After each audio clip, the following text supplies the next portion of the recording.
The morning sun cast long shadows across the perfectly manicured lawn of 1420 Beverly Hills Drive. Marcus Johnson pulled up in his plain white van, the words, Johnson's Plumbing Services, written in simple blue letters on its side. He checked his watch. 9 o'clock a.m. sharp, exactly on time for his appointment. Looking at the massive mansion before him, Marcus allowed himself a small smile. After 20 years as a CIA operative, he had learned that the best disguises were the simplest ones. Nobody ever suspected the quiet plumber, especially not one who spoke softly and kept his eyes down. His worn blue uniform, complete with a few strategic stains, helped sell the image perfectly. The call had come in late last night. A supposed plumbing emergency at tech billionaire Victor Whitman's mansion. What Whitman didn't know was that Marcus's agency had been watching him for months, suspecting him of running a massive cybercrime operation. This plumbing call was their chance to finally get someone inside. Marcus grabbed his toolbox, a masterpiece of deception. While it contained actual plumbing tools, it also housed over $2 million worth of surveillance equipment carefully disguised as ordinary implements. He walked up to the front door, his work boots making soft sounds on the marble steps. Before he could ring the bell, the massive door swung open. Victor Whitman stood there in an expensive silk robe, looking down his nose at Marcus. He was tall, in his 50s, with perfectly styled gray hair and the kind of tan that came from expensive vacations. "You're late," Whitman said sharply. Marcus checked his watch again. "No, sir, it's exactly 9 o'clock a.m., the time we agreed on." "Well, my watch says 9:01, Whitman replied with a sneer. "I suppose keeping proper time isn't a priority in your line of work." Marcus lowered his eyes, playing his role perfectly. "I apologize, sir. Won't happen again." Whitman turned and walked into the house, not bothering to see if Marcus was following. "The main problem is in the master bathroom upstairs, though I'm sure there are other issues that need fixing in this place. Nothing seems to work right anymore." As they climbed the grand staircase, Marcus took careful mental notes of the house's layout. His trained eye spotted at least 3 hidden security cameras and what looked like a fingerprint scanner disguised as a light switch. For a tech company CEO, the security seemed excessive. "I hope you know what you're doing," Whitman said as they reached the bathroom. The last plumber was completely useless. Then again, he was from one of those bigger companies. I thought trying a smaller operation might be more motivated to do good work. Marcus noted the pause, the slight emphasis on smaller. He'd been in the game long enough to recognize the subtle digs for what they were. "I'll do my best, sir. Been fixing pipes for 20 years now." Whitman laughed, a sharp, unpleasant sound. 20 years, and still a plumber? Well, I suppose we can all be ambitious. If only Whitman knew that in those 20 years, Marcus had prevented 3 terrorist attacks, saved 2 presidential lives, and uncovered the largest spy ring in European history. But instead of saying any of that, Marcus simply nodded and opened his toolbox. "The sink's been backing up," Whitman explained, checking his phone as he spoke. "And the shower pressure is terrible. I'm paying a fortune for this place, and I can't even get a decent shower." "I'll take a look, sir," Marcus said, laying out his tools. As he bent down to check under the sink, he activated the tiny scanner hidden in his watch. Immediately, it began mapping the plumbing system, and more importantly, any unusual wiring or data cables that might be hidden within the walls. "Just try not to make a mess," Whitman said. "And don't touch anything except what you're fixing. Some of these fixtures cost more than you make in a year." Marcus spotted what looked like a fiber optic cable running alongside the water pipe. Definitely not standard plumbing equipment. "Yes, sir, I'll be careful. I'll be in my office down the hall. Try to work quietly. I have important calls to make." Whitman turned to leave, then paused. "And don't even think about using any other bathrooms in the house. Use your van if you need to. Take care of business." As Whitman's footsteps faded away, Marcus allowed himself another small smile. Day 1 of the operation was going exactly as planned. The pompous billionaire had no idea that every insult, every condescending remark, was only helping the quiet plumber gather the evidence needed to bring down his entire criminal empire. Marcus worked steadily under the bathroom sink, his trained ears picking up every sound in the massive house. Through the open door, he could hear Whitman's voice drifting down the hallway, speaking rapid Chinese on his phone. What Whitman didn't know was that Marcus spoke 12 languages fluently, and the conversation about shipping routes wasn't nearly as innocent as it seemed. The bathroom door suddenly banged open. Still not done, Whitman demanded, ending his call. It's been 45 minutes already.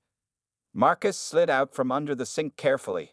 Found some complications in the piping, sir. Might take a bit longer than expected. Whitman rolled his eyes.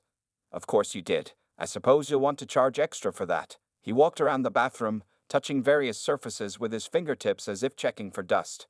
You know, I have a friend who runs a proper plumbing company. All of his workers are certified, trained professionals. I'm certified too, sir, Marcus said quietly, pulling out a wrench. Inside the hollow handle, a sophisticated listening device was already recording everything within a 50-foot radius. Really? Whitman laughed. From where? One of those online courses. He picked up Marcus's business card from the toolbox. Johnson's Plumbing Services. Very creative name. Did you think of that all by yourself? Marcus kept working, his face neutral. In his earpiece, disguised as a hearing aid, he could hear his CIA team monitoring the conversation. They were building a profile of Whitman's personality, arrogant, racist, and prone to underestimating others. All traits they could use against him. You remind me of my gardener, Whitman continued, leaning against the marble countertop. He's also very simple. Honest work for honest people, right? He chuckled at his own joke. Marcus nodded, playing his role perfectly. Meanwhile, his special contact lenses were scanning and photographing everything in the room. They caught something interesting. Behind the mirror, there was an unusual amount of electrical wiring for a simple bathroom. I'm going to need to check the pipes in the kitchen too, Marcus said, packing up some tools. Everything's connected in these old houses. Old houses? Whitman's face reddened. This house is only 5 years old. I had it custom built by the finest architects in Europe. But I suppose to you, anything with indoor plumbing must seem fancy. They walked downstairs to the kitchen, Whitman continuing his stream of comments. Be careful with those countertops. They're imported Italian marble, probably worth more than your van. As Marcus bent down to check under the kitchen sink, Whitman's phone rang again. This time he spoke in Arabic, not bothering to leave the room. He clearly assumed Marcus couldn't understand him discussing the transfer of special packages through Dubai. My wife usually handles all these repairs, Whitman said after ending his call. But she's at our villa in Monaco. Probably for the best. She gets nervous around workers in the house. Marcus unscrewed a pipe, carefully placing a tiny monitoring device inside it. Understand completely, sir. His soft voice and humble demeanor made him invisible to Whitman, exactly as planned. You know, Whitman said, watching Marcus work, my son is looking for summer volunteers to help at his private school, teaching kids about different career paths, showing them what happens if they don't study hard. He smirked. Would you be interested? Marcus wiped his hands on his work pants. Very kind offer, sir, but I stay pretty busy. Too busy to help children. Well, I suppose that's not surprising. Whitman checked his expensive watch. How much longer is this going to take? I have a video call with Tokyo in an hour. Almost done here, sir, Marcus replied. In fact, he had already mapped most of the house's hidden security systems and planted 3 surveillance devices. His simple plumbing tools had gathered more intelligence in 2 hours than the CIA had managed in 6 months of watching the house from outside. Well, try to hurry up. And remember what I said about the bathrooms. Whitman wrinkled his nose. Use your van. As Whitman walked away, Marcus allowed himself a moment of satisfaction. The more Whitman underestimated him, the easier this mission would be. Sometimes, the best disguise was simply letting people believe what they wanted to believe about you. In his earpiece, he heard his CIA handler whisper, "Nice work, Shadow. Keep him talking. Every insult brings us closer to nailing this guy." By early afternoon, Marcus had made his way to the mansion's west wing. His simple plumber's toolbox had already documented enough evidence to put Whitman away for years, but he needed more. The CIA didn't just want Whitman. They wanted his entire network. While checking a bathroom pipe, Marcus noticed something strange in the wall, a hidden panel, cleverly disguised behind expensive wallpaper. He pretended to stumble, letting his hand brush against it. The panel quietly slid open, revealing a mass of high-tech equipment. "What are you doing in here?" Whitman's sharp voice came from the doorway. "I don't remember asking you to check this bathroom." Marcus quickly closed the panel with his elbow while pretending to steady himself. "Sorry, sir. Was just following the pipeline. These old houses, everything's connected." Again with the old house nonsense, Whitman snapped. "And stop bumbling around like that. You'll break something expensive." He pulled out his phone, checking messages. "Though I suppose you're not used to being around valuable things." Marcus noticed Whitman's phone wasn't any normal model. It had extra security features he recognized from previous missions. The same type used by international crime bosses. "Actually," Whitman continued, "while you're here, there's a leak in my private office bathroom, but I warn you, one scratch on anything in there and you'll be paying for it for the rest of your life." Not that you could afford it anyway. The office was exactly where Marcus needed to go. "Yes, sir, I'll be extra careful." Following Whitman to his office, Marcus observed everything. Security cameras hidden in artwork. Motion sensors disguised as air vents. A keypad lock that required both the code and fingerprint. For a tech CEO, this was military-grade security. "Don't touch my desk," Whitman warned as they entered. "Those papers are worth more than you'll see in a lifetime." Marcus glanced at the papers while walking past. They were shipping manifests, but he spotted coded words he knew were used by cyber criminals. His contact lenses quickly photographed everything. The office bathroom was small but luxurious. As Marcus checked the pipes, he heard Whitman take another phone call in the office. This time in Russian, discussing something about the package being ready for delivery next week. Through his fake hearing aid, Marcus heard his CIA handler's voice. "Shadow, we're picking up massive data transfers from his office computer. Whatever he's planning, it's happening soon." Marcus needed to buy more time. He knocked his wrench against the pipe, making a loud clang. "What was that?" Whitman rushed in. "Are you damaging my property?" "No, sir," Marcus said softly. "Just a stuck valve. Might take a bit longer than expected." Whitman sighed dramatically. "Of course it will. Is there anything you people can do efficiently?" While Whitman complained, Marcus's special tools were scanning the office's hidden server room behind the bathroom wall. The equipment there wasn't just for running a tech company. It was a command center for something much bigger. "You know," Whitman said, leaning against the doorframe, "I started with nothing. Well, just a small $1 million loan from my father." He laughed at his own joke. "But through hard work and intelligence, I built an empire. That's the difference between people like me and, well, people like you." Marcus nodded humbly, all while his equipment gathered gigabytes of incriminating data. "Yes, sir, very impressive. Though I suppose in your line of work, you don't need to understand business." Whitman checked his expensive watch again. "How much longer?" "Almost done, sir," Marcus replied. He had what he needed: proof of cyber attacks, money laundering, and worse. But he had to maintain his cover until backup could get in position. "Well, hurry up. And remember, break anything in here, you'll regret it." As Whitman walked away, Marcus allowed himself a small smile. In his earpiece, his handler whispered, "You're doing great, Shadow. The evidence you're gathering will put this racist jerk away for decades." Marcus quietly went back to work, knowing that soon, very soon, Whitman would learn just how expensive underestimating a simple plumber could be. The afternoon sun blazed through the mansion's windows as Marcus continued his work. He had been there for over 4 hours now, much longer than a normal plumbing job should take. Whitman's patience was wearing thin. Still here, Whitman stormed into the guest bathroom where Marcus was working. "This is ridiculous. I've had entire bathrooms renovated in less time than it's taking you to fix a few pipes." Marcus looked up from his work, keeping his voice soft and respectful. "Sorry, sir. Found some unusual connections in the system. Want to make sure everything's fixed properly." Just then, both men heard voices from downstairs. Marcus tensed slightly. He wasn't expecting any other visitors to the house. "That would be my business associates," Whitman said sharply. "They're here for a very important meeting. I need you to keep quiet and stay out of sight. I don't want them to think I hire, well, just stay quiet." Through his earpiece, Marcus heard his CIA handler. "Shadow, we've identified the visitors. Top members of the Dragon Cyber Cell. This is bigger than we thought." Marcus pretended to focus on the pipes while the surveillance equipment recorded everything. He could hear the visitors speaking in Mandarin downstairs, discussing what sounded like a massive cyber attack planned for major banks. And remember, Whitman poked his head back in. If you need the bathroom, use your van. I don't want you anywhere near the meeting room. After Whitman left, Marcus activated the microscopic cameras in his work boots. He needed to get closer to that meeting without blowing his cover.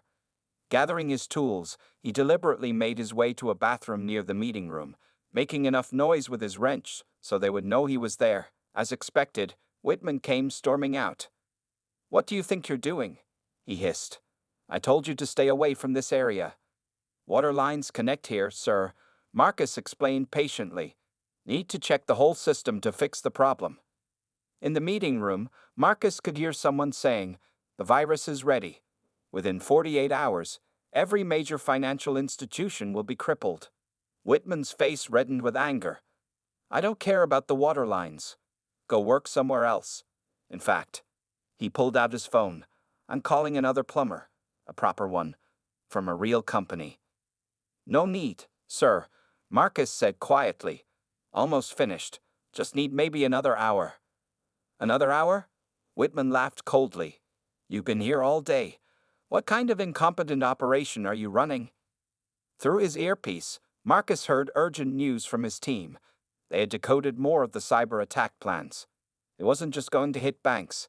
It would affect hospitals, power grids, and emergency services. Millions of lives were at stake. "You know what?" Whitman grabbed his phone again. "I'm calling your competitor right now.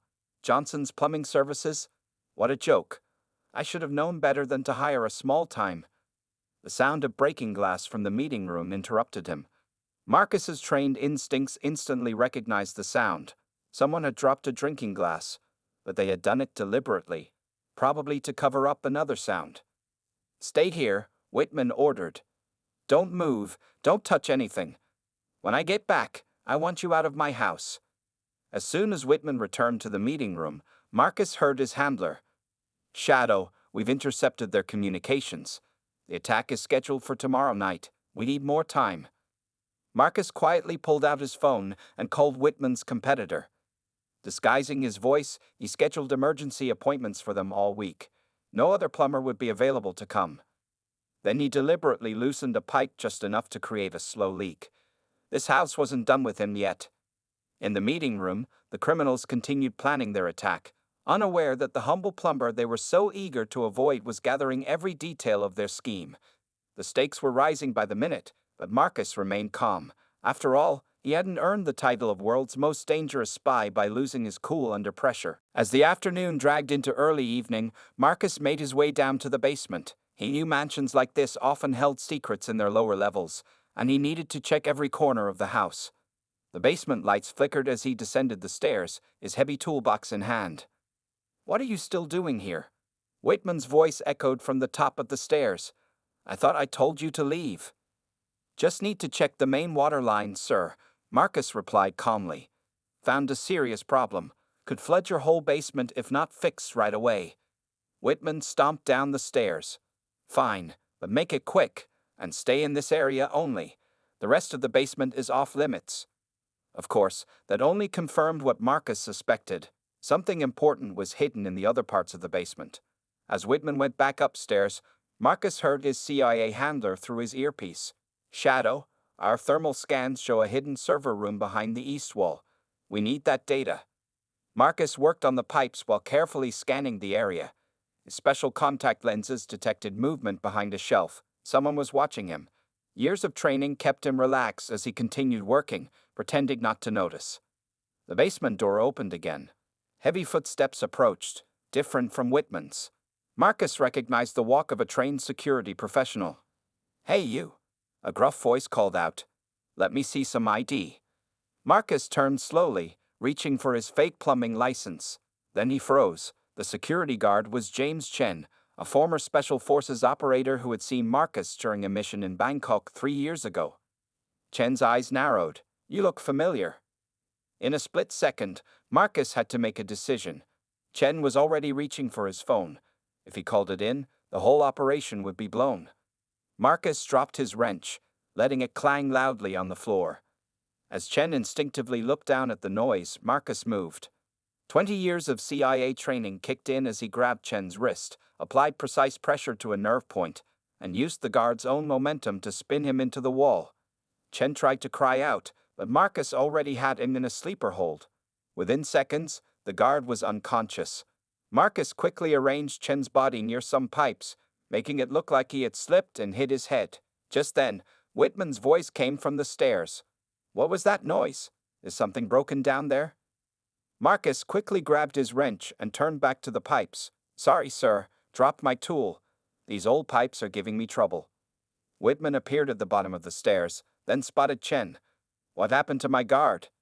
"Found him like this, sir," Marcus said, his voice full of concern. "Looks like he slipped on some water. I was about to call for help." "Useless, all of you," Whitman muttered, pulling out his phone to call for medical help. "First you can't fix simple pipes, and now my guard knocks himself out." As Whitman made his call, Marcus noticed something fall from Chen's pocket. A security keycard. In one smooth motion, he palmed it while pretending to check on Chen. "The medics are coming," Whitman announced. "You, get back to work, and try not to break anything else." After Whitman left with the still groggy Chen, Marcus heard his handler. "Clean takedown, Shadow, but be careful. Chen might remember when he wakes up." Marcus worked quickly now. He used Chen's keycard to access the hidden server room, planting sophisticated listening devices disguised as electrical components. His CIA technicians would soon have access to every byte of data flowing through Whitman's criminal network. Back at the pipes, Marcus made sure to create enough minor problems to justify his extended presence. He needed to stay in the house until the backup team was ready. Through his earpiece, he heard snippets of Whitman's conversation upstairs. "Yes, everything is ready for tomorrow. The banks won't know what hit them. No one suspects anything." Marcus allowed himself a small smile. Whitman was so busy looking down on his humble plumber that he never bothered to look closely enough to see the truth. Sometimes, the best place to hide was right in plain sight, beneath layers of other people's prejudice and assumptions. The real question now was, how long could Marcus maintain his cover with an injured guard who might recognize him? Night had fallen over Beverly Hills as Marcus finally packed up his tools. He had spent nearly 10 hours in Whitman's mansion, enduring endless insults while gathering crucial intelligence. Now it was time for the next phase of the operation. "Here's your bill, sir," Marcus said quietly, handing Whitman the simple invoice. The paper contained invisible ink that would help the CIA track any place Whitman touched in the next 48 hours. Whitman snatched the paper, his face turning red at the total. "This is highway robbery. All day to fix simple pipes, and now you want to charge me this much?" "Standard rate for time and materials, sir," Marcus replied softly, shouldering his toolbox. "Standard rate?" Whitman laughed coldly. "I'll tell you what's standard. I'll pay you half this amount. Take it or leave it, and be grateful I'm paying anything for such incompetent work." 20 minutes later, Marcus pulled his plumbing van into a secret CIA facility hidden in an abandoned warehouse 10 miles away. As he entered the command center, dozens of agents stopped what they were doing and stood up. They all knew who he really was. "Agent Shadow," Director Thompson greeted him. Or should I say, Marcus Johnson, the humble plumber. There was respect in his voice, not mockery. The large screens around them displayed everything Marcus had gathered: blueprints of the mansion, recordings of phone calls in 6 different languages, security camera feeds, and detailed plans for tomorrow's cyber attack. "Sir," Marcus reported, his voice now strong and commanding, nothing like the soft-spoken plumber from earlier. "Whitman's planning to hit more than just banks. His virus will target hospitals, emergency services, and power grids. Millions of lives are at risk." The technical team was already analyzing the data from Marcus's sophisticated tools. One young analyst turned from her computer, eyes wide. "Agent Shadow, the encryption you found in his basement server, it's the most advanced we've ever seen. How did you get past it?" Marcus allowed himself a small smile. "Wasn't hard. Whitman was so busy looking down on the simple plumber that he never noticed me planting declassification modules in his system. The psychological profile was spot on, Another agent added. His prejudice made him vulnerable. He never once considered that the man he was humiliating could be anything more than what he assumed. Director Thompson pointed to a map showing dozens of red dots. These are all Whitman's connected operations: money laundering, cybercrime, data theft. Thanks to your work today, we can take down his entire network. The room grew quiet as security footage from the mansion played on the main screen. They watched Whitman making one condescending remark after another, each time giving away more information as he assumed Marcus was too simple to understand. "Sir," a communication officer called out. "The guard from the basement, James Chen, he's awake. But he's still groggy and confused. Doctors say he might have a concussion. Keep monitoring him," Marcus ordered. "If he starts remembering anything about Bangkok, we need to know immediately." The technical team had finished analyzing the planted devices. "The surveillance network is active, sir. We're getting real-time data from every room in the mansion. Whitman's hosting another meeting right now." They all watched as Whitman bragged to his criminal associates about how he had bullied the plumber into accepting half payment. "You should have seen him," Whitman laughed on screen. "These people are so easy to intimidate." "If he only knew," Director Thompson shook his head. "Marcus, you've been our top agent for 15 years. Taken down drug cartels, stopped terrorist attacks, saved world leaders. Yet you stood there all day, letting him treat you like that." Marcus straightened his plumber's uniform.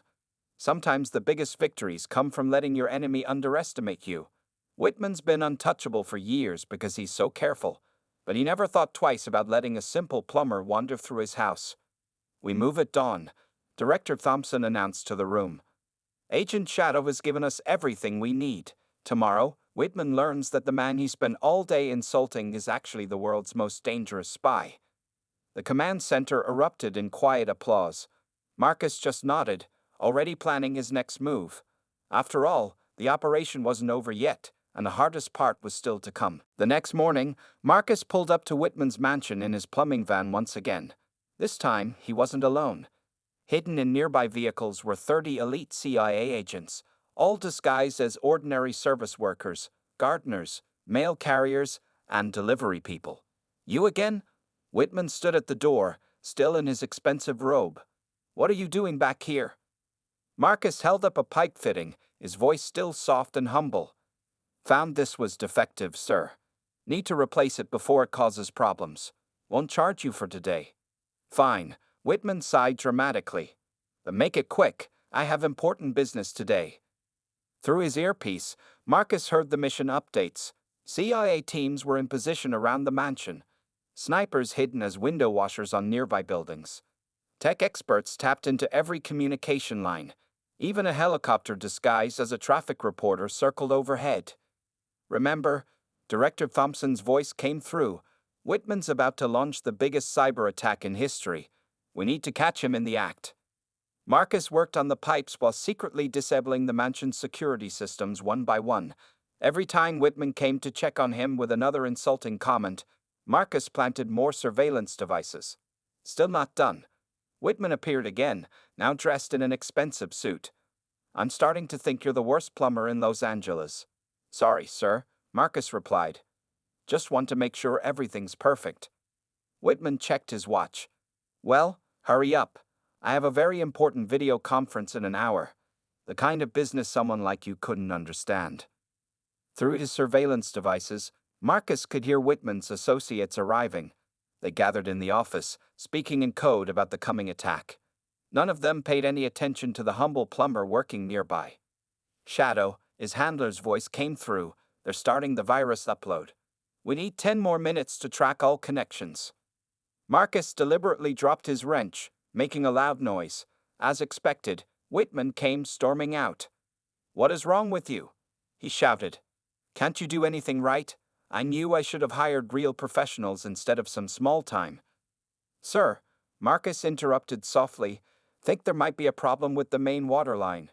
Could flood the whole house. Need to check the basement again." "Absolutely not."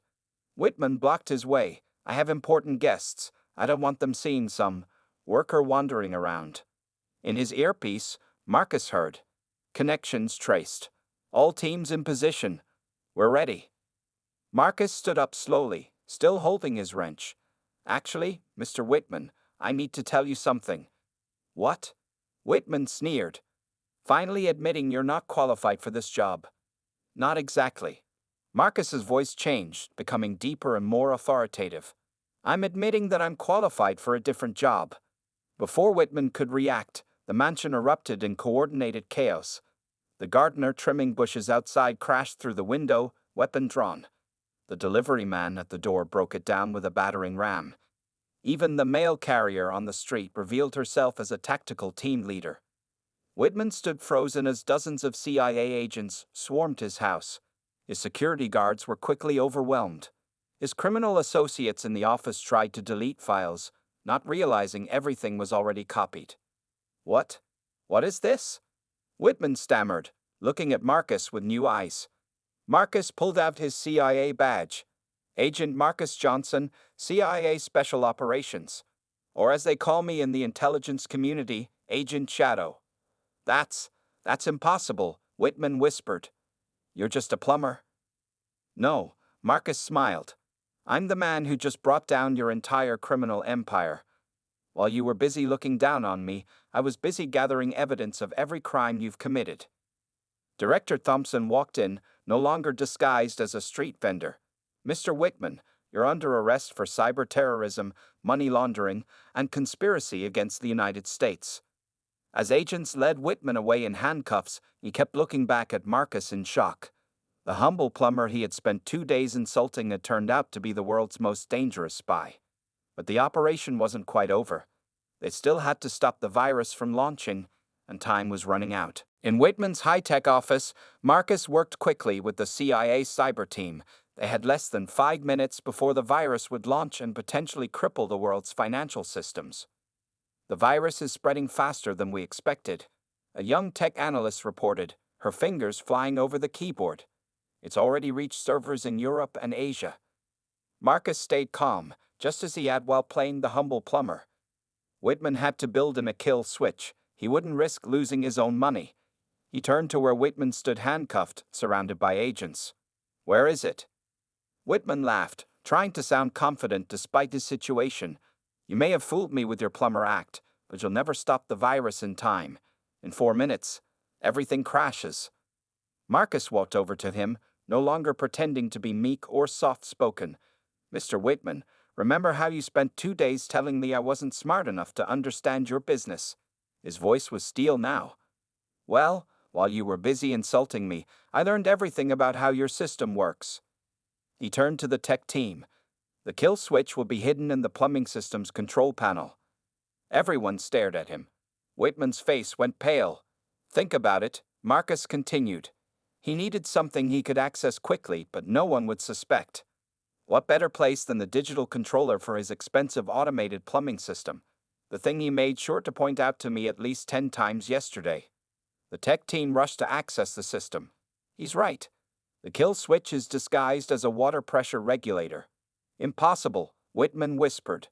How did you? You showed it to me yourself, Marcus replied. Remember when you were bragging about how your fancy Japanese toilet system was too complicated for a simple plumber to understand? That's when I noticed the extra encryption layers in its control panel. With just 2 minutes left, Marcus typed in a series of commands. He had memorized Whitman's password pattern while pretending to fix the sink near his desk. Suddenly, all the screens in the office turned blue. The virus was neutralized. The tech team cheered. Director Thompson clapped Marcus on the shoulder. Outstanding work, Shadow, as always. But they weren't done yet. Marcus turned back to Whitman, who had slumped in defeat. You know what your biggest mistake was? Marcus asked. Not the criminal empire, not the cyber attack plan.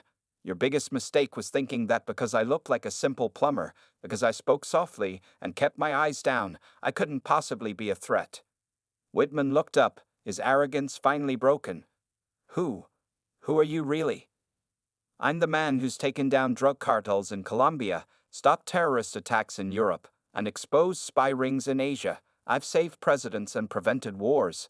And yesterday, I was just a plumber you thought wasn't worth respecting. Director Thompson stepped forward. Mr. Whitman, Agent Shadow here is considered the world's most dangerous spy precisely because he can become anyone. Your prejudice made you the perfect target. As agents led Whitman away, they found dozens of international arrest warrants waiting. His entire criminal network was being dismantled across the globe. Back at CIA headquarters that evening, Marcus changed out of his plumber's uniform for the last time. The operation had been a complete success. Whitman's crime syndicate was destroyed, the cyber attack prevented, and millions of lives saved. You know, Director Thompson said, reviewing the mission files, Whitman still can't believe he spent 2 days insulting the CIA's top agent to his face. Marcus smiled. Sometimes the best disguise is letting people see what they expect to see. Whitman was so convinced he was better than a simple plumber that he never looked closer. On the screens around them, news reports showed Whitman being led into court. The man who had spent 2 days looking down on others was now facing life in prison. There's a lesson here, Marcus said, watching the footage. Never judge someone by their job, their voice, or their appearance. The quiet plumber might just be the world's most dangerous spy. Director Thompson nodded, and Whitman learned that lesson the hard way. As Marcus gathered his things to leave, another agent rushed in. Sir, we just got word of a billionaire arms dealer in Monaco who needs his pool cleaned. Marcus smiled and picked up his plumber's uniform. After all, there was always another mission, another criminal who would underestimate the quiet man with the toolbox. The end.